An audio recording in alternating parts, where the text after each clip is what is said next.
Hey everyone, it's Neil here from Clean, cleaning up this mouldy render. As you can see, it's very bad. I'm going to be doing all of this wall for them. You can see how bad the render and look at this one here I've cleaned. I mean, it's amazing what you can achieve.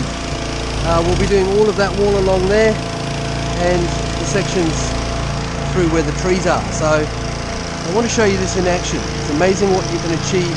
This is a hot water clean. You won't achieve these results with cold water.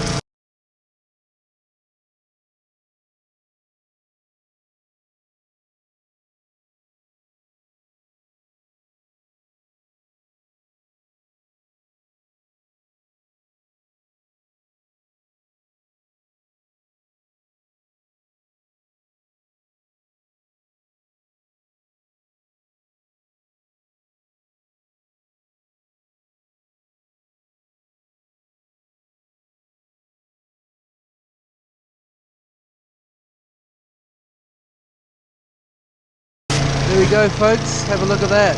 That's amazing. Look at where it was and what we got it back to. So if you've got mouldy render and you need it cleaned up, let me know.